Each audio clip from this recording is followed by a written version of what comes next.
means answers on our quest. Find your truth and live your best.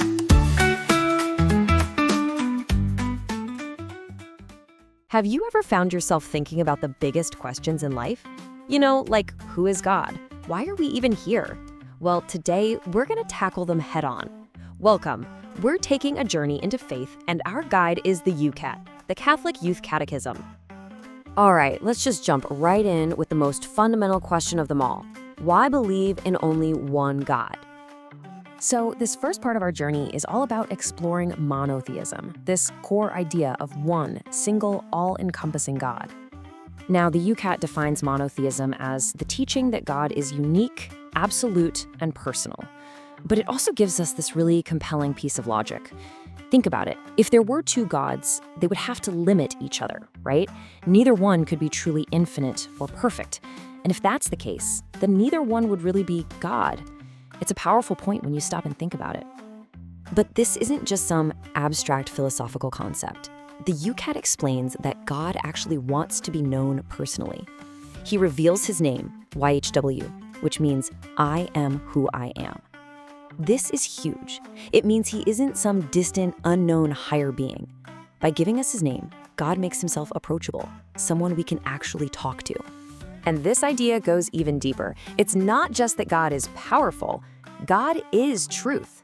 As it says in the first letter of John, God is light, and in him is no darkness. This is exactly why the YOUCAT points out that faith and reason can actually have a dialogue. They're not enemies, they're more like two different paths leading toward the same divine reality.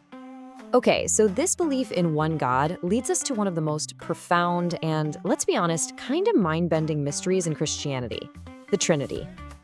So, is it one God or is it three? This question really gets to the very heart of the Christian faith, and as the YOUCAT shows us, the answer isn't a simple either-or. Christians believe in one God who exists as three persons, the Father, the Son, and the Holy Spirit. As Pope Benedict XVI said, God is not solitude, but perfect communion. See, it's not about three separate gods. It's about one single being that exists as a perfect, eternal relationship. Now, that's a tough concept to wrap your head around with just pure logic, which is why this analogy from St. Augustine is so brilliant. He wrote, "Wherever there is love, there is a Trinity, a lover, a beloved, and a fountain of love." It helps shift our thinking away from cold, hard math and more toward the warm, relatable experience of a relationship built on perfect love. So, what does this Trinitarian God of love actually do?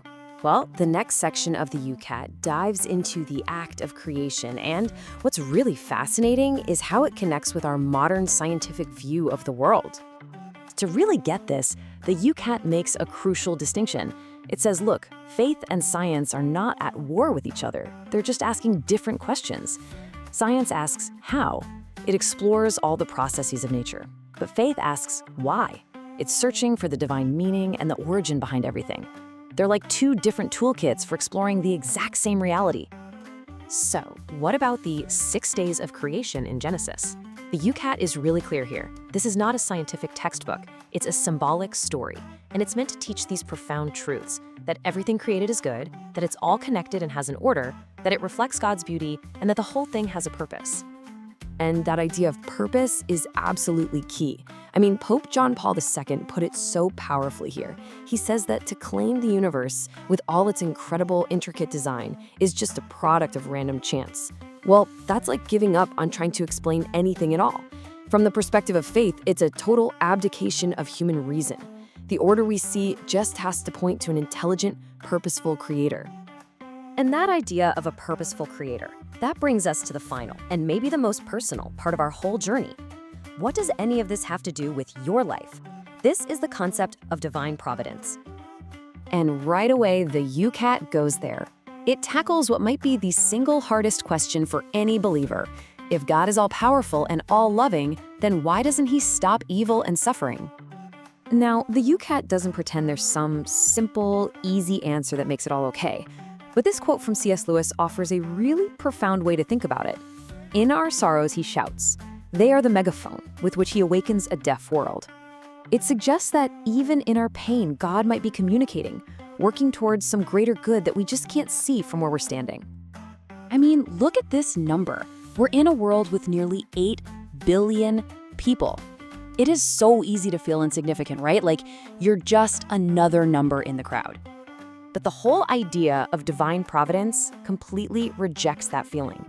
This quote from Pope Benedict XVI is just beautiful. Each of us is the result of a thought of God. Each of us is willed, each of us is loved, each of us is necessary. You are not an accident. According to this, you are an intentional, loved, and absolutely essential part of God's plan. So, what do we do with all this? The YOUCAT is clear that this isn't just a passive belief system. It's a call to action. The goal is to become an instrument of God's love, to put Him first in your life, to love everyone, yeah, even your enemies, and to actually collaborate with God in completing His creation. Because ultimately, this journey of understanding isn't just about gaining some academic knowledge. It leads to a very personal crossroad. And so we're going to end by turning the final question back to you.